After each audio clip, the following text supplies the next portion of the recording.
Hello again, everyone. Scoons Comics here with another exciting, oh so thrilling comic book haul. Yes, that hurt because I am sick. I have a cold, and I didn't know if I was going to do that intro, but there it was. Hi, I am hopped up on Dayquil, and I apologize. My voice sounds a little weird, but I'm here. It's been a little while. I'm sorry. I've been traveling, been doing lots of stuff. And honestly, I wasn't even going to make a video yet, but I got tagged. I got tagged by Prowling for Comics 3443. Used to be 88 Jester. And he tagged me in your top 5 favorite comic book keys or favorite comic books in your collection. I think this was started by Alex the Comic Book Hoarder. Great channel. Both guys, great channels. Prowling for Comics is just getting back in the game as far as a YouTube channel, so check him out. Great content, good guy. So I'm gonna show off 5. They're not necessarily my most valuable 5 comic books. They aren't. They're not the most important key comic books, but when and it's so subjective because this could change every 5 seconds. I can have a new favorite 5. But I'm going to start with just 2 honorable mentions, okay? Bear with me.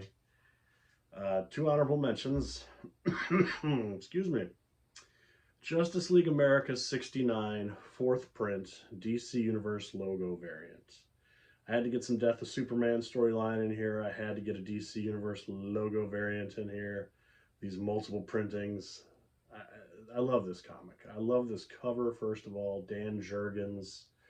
This, as far as a key, this would be Death of Superman storyline, and more importantly, a rare DC Universe logo variant, the 4th printing. Harder to find this comic, and it's getting harder and harder. More and more people are aware of these DC Universe logo books as far as something they should be hunting for. So suddenly I'm seeing these things at comic shows going for more money than I want to spend. But I love this comic. It's one of my the first comic book I ever really hunted for as a kid. Not this printing, but this comic, and I love it so much. It's just beautiful. One of my favorites. And then my other one, some people would have this probably as their number 1 or in their top 5 certainly, but it's my second runner-up. Incredible Hulk 180. First cameo or first appearance, I'm not going to get into that debate, of Wolverine. This is a copy I got about a year ago or so, I think. It's pretty beat up. It presents really well. But it's a comic I never thought I would own. Because I can't spend hundreds and hundreds, let alone thousands of dollars on comics. I just can't. I can nickel and dime myself there, but we won't think about that right now. At a one shot, I don't spend that much money on a comic. Excuse me. So when this showed up at my local comic shop for a very affordable price, I was just stunned, and I paid them, and it's mine. It's such a cool book. One of my favorites by far. Okay, top 5 in no particular order. Amazing Spider-Man 39. This was the first real key book that I ever bought from my comic shop. This was up on their wall for a long time, and I saved up. This is before I had a job. This one was a kid. Grass cutting money and odd job money, and I think I paid $70 for this. And it's in beautiful shape. This is the unmasking of Peter Parker, this classic cover.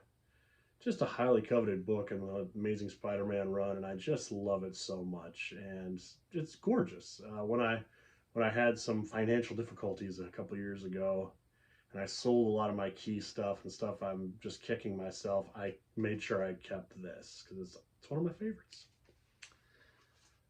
All right, here's an eclectic choice. Transformers number 8. First appearance of the Dinobots. I love this book. I love the Transformers. I love the Dinobots. This, more importantly, is a comic book that my father got for me when I was a kid and read to me. And I have very fond memories of sitting on his lap while this poor man was trying to make any sense of this story, because it's not like it's a one and done story. It's right in the middle of a storyline. No idea who these characters were, but he read it to me, and I love it. So, first appearance of Dinobots. I pick this up anytime I find it. I probably got 15 copies of this sitting around my comic room, but wonderful book. Oh, another book I just love. Batman Vengeance of Bane #1, first appearance of Bane. I love Bane as a character. Chuck Dixon writing, Graham Nolan on art. This is a Glenn Fabry cover, painted cover. Just beautiful, just beautiful. I love this character.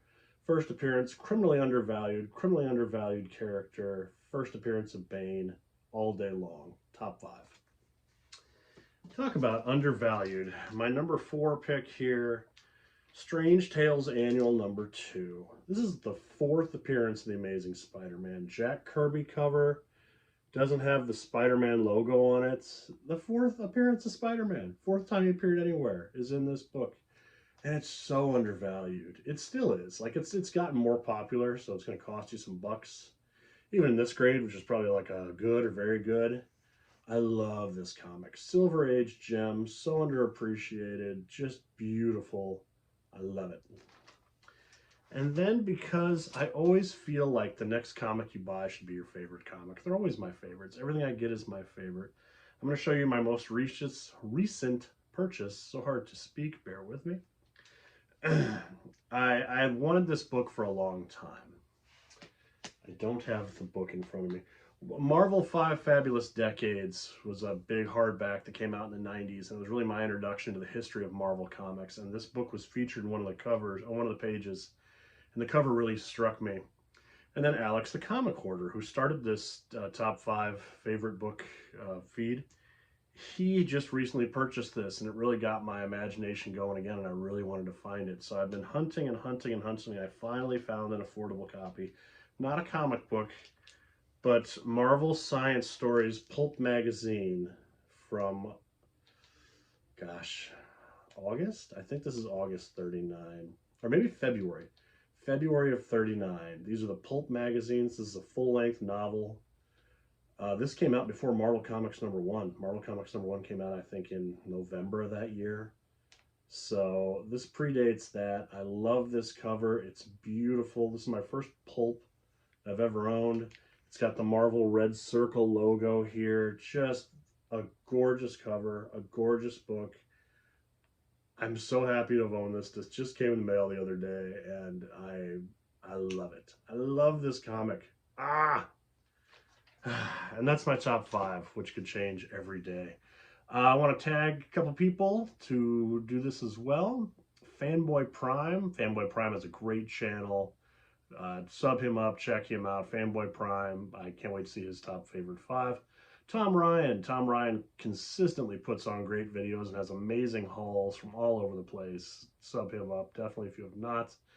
And then Bat Avenger. Bat Avenger has some really cool books. He's really helped me out with some trades and just a cool guy. So yeah, I would love to see you guys' top 5. But that's it for now, everybody. I'm going to go have some tea, and you all be well. Talk to you soon. Bye-bye.